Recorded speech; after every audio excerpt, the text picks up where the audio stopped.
Je dois dire, je ne suis pas un buveur d'absinthe, mais je suis un passionné. Ça veut dire que j'aime bien l'histoire de l'absinthe.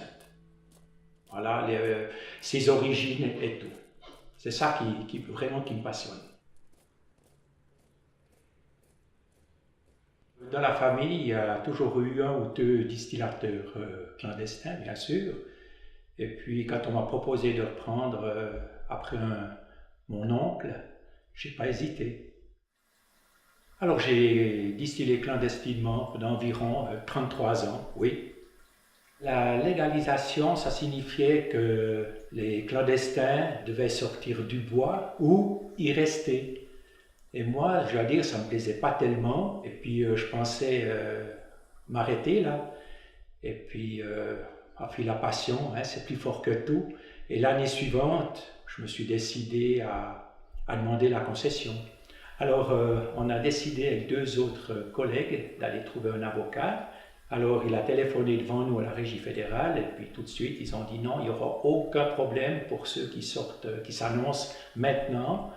Et puis 3 semaines après, on a obtenu cette fameuse concession. Lorsque je veux distiller, donc je mets de l'eau, de l'alcool, je mets entre 9,3 kg et 12,4 kg de plantes séchées. Voilà, une fois que tout est dans l'alambic, je laisse reposer, c'est-à-dire macérer, et 24 heures après, je peux distiller.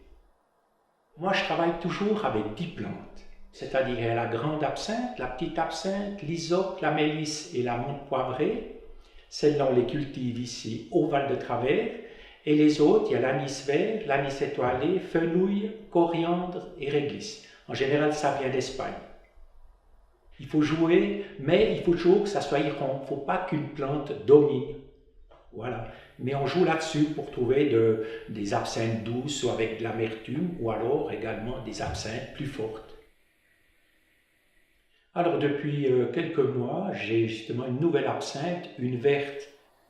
Depuis le mois de novembre de l'année passée, j'ai travaillé là-dessus. Il m'a fallu 8 mois pour arriver donc à cette absinthe verte. C'est pas difficile de trouver la couleur. Ce qui est très difficile, c'est que la couleur reste. Parce que c'est naturel. Donc, il n'y a pas de chimique, il n'y a pas de colorant alimentaire, rien du tout. Il faut travailler avec des plantes. Voilà. Et maintenant, c'est chose faite.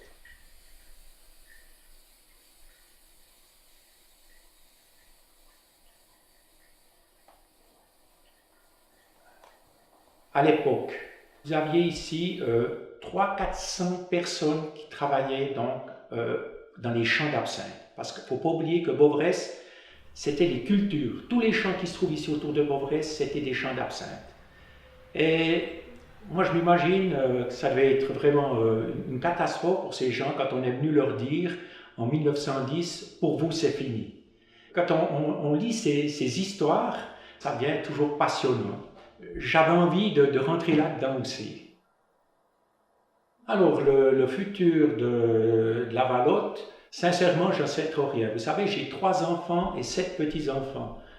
J'espère que quelqu'un reprendra la relève un jour. Mais j'y pense pas trop pour le moment, parce que mes enfants, ils ont tous un bon job, puis mes petits-enfants sont trop petits. Donc, il faut que le grand-père tienne encore un moment. Hein.